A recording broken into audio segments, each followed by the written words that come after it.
Would you like to know how to never run out of money in retirement? Well, who wouldn't, right? I'm gonna give you 5 expert tips on how to never run out of money in retirement. Number 1, the first thing you wanna do is stop losing money. Now, I know what you're thinking, Andrew, of course we wanna stop losing money. This is pretty simple, juvenile, come on. Well, Warren Buffett, who's arguably one of the greatest investors of all time, he said that there's 2 rules. Rule number 1, never lose money. Rule number 2, see rule number 1. If Warren Buffett said that you need to limit your losses, we probably should pay attention, especially around retirement age. Sometimes as you get older, it's not so much about how much do you earn, it's how much do you not lose. It's okay to have some losses while you're saving your 401k or your IRA, while you're climbing up the mountain of retirement. You're still working, you still have a paycheck coming in. You got time to recover and time to recuperate if the market crashes. But as you crest towards the top of that mountain, that's the danger zone. And this is where all the mistakes happen. And unfortunately,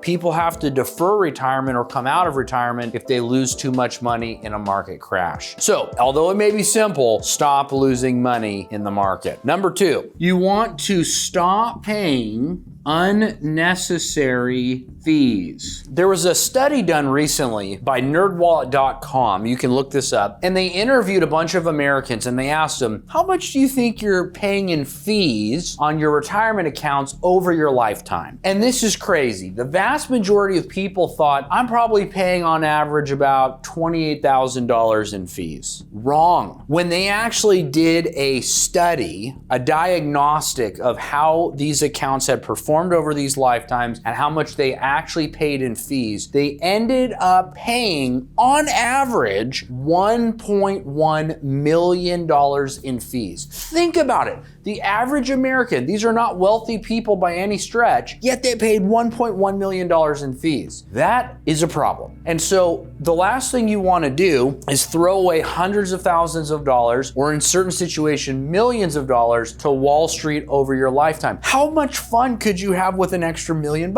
How many trips to Europe could you take? How many gifts to your grandkids could you enjoy? How many offerings at your local church could you pursue? Stop paying fees. And there are ways where you can get expert guidance without shelling out all this money in fees. According to Forbes, the total cumulative fee that people are paying is 2.1%. 1 to 1.5% will typically go to the advisor, and the rest is expense ratios and account fees in the products you're invested in themselves, which, by the way, your advisor gets a commission on the back end, they just never disclose it. So most of them are making around 2%. Let's do some easy math. Let's just say it was 2% total fee, not 2.1% like Forbes says. If you have $1 million saved, that's $20,000 per year in fees. Now, you or your spouse, one of you is gonna live for a while. What if you retired 30 years? 30 times 20,000, that's $600,000 in fees, assuming your money never grew. That's a lot of money. So, you want to stop paying fees if you can help it. Number 3, you want to plan for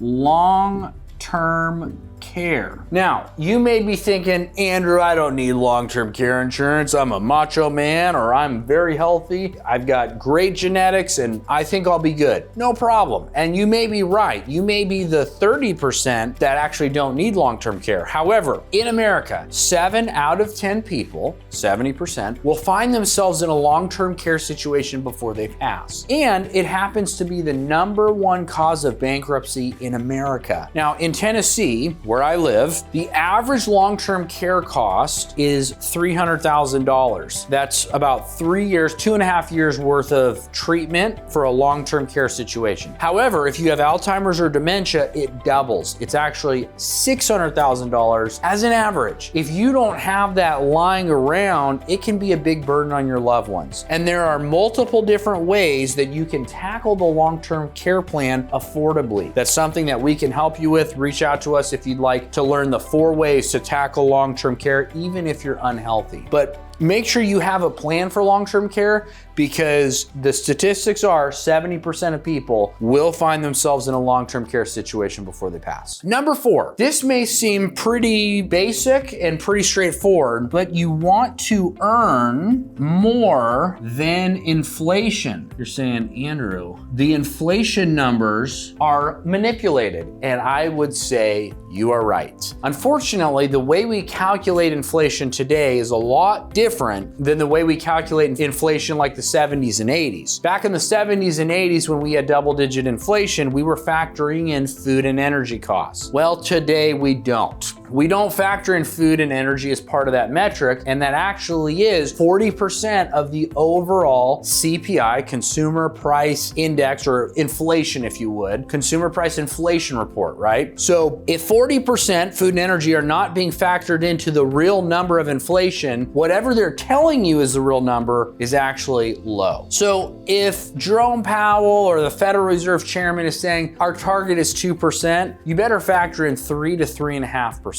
So if inflation is 3 to 3.5%, you need to earn more than that, right? I would aim at, how do I get 2x? How can I earn 2x on my money? If inflation's 3 and I can earn 6, you're gonna win the game of retirement. You've got to beat inflation, but don't do it in such a way where if the market crashes and you lose 17% and we have a 3% or 4% inflation rate, you're digging a hole fast, right? So you wanna earn 2 times more than inflation, and you can do that in very safe products. Just give us a call. We'd love to talk to you more about that. But make sure you're earning more than inflation. And if your products are not performing, give us a call. The 5th and far and away the most important strategy to never run out of money in retirement is you want to pursue guarantees without risk. What if there was a way where you could have all of your bills, all of your fund money, all of the gifts or donations, that whatever that would cost you per month, what if every single month, whatever your bills and fund money and travel and gifts and donations, that number, we'll call it $7 grand or $8 grand a month, what if every month there was a check that was deposited into your bank account that covered all of those bills, fund money, gifts or donations, etc., and it never stopped as long as you or your spouse lived? Oh, and by the way, it increased every year to help offset inflation. How would that impact your peace of mind? Would you be more at peace? Would your cortisol levels go down? Would you be smiling more and happy more? In fact, there was a Time magazine article that they interviewed about 1,000 people, and they asked them, hey, what do you believe is the #1 cause of happiness in retirement? And it was so funny. Everybody said, without exception, that if they had a steady stream of income coming in that covered all their bills and their fund money, it was the #1 cause of happiness for them. A steady stream of income that they couldn't outlive. And they also did another study where if you had that, a pension type plan, you on average live 20% longer during your retirement years, which equated to 3.6 years longer. Conversely, if you didn't have that, your financial security was kind of up in the air. They were the ones that were most concerted, depressed, anxiety filled, bummed out. So there are ways where you can pursue guarantees without risk. Or maybe it's, I want a simple 5% rate of return where I can access my money. Even when rates go down, I want to earn 5% guaranteed for the rest of my life. We can help you with that. That's doable. What if it's like, if there's an Armageddon scenario, we have another Great Depression, I don't want to lose any of my principal, but I want to participate in market upside if the market goes up. Those are also guarantees that you can have without risking money. So these are the 5 things that you really want to consider if you're going to be retiring or already retired and you never want to run out of money in retirement. These are the 5 holes in the boat that you need to plug in order for you to make it to your destination. I hope this helps. We'll see you on the next video.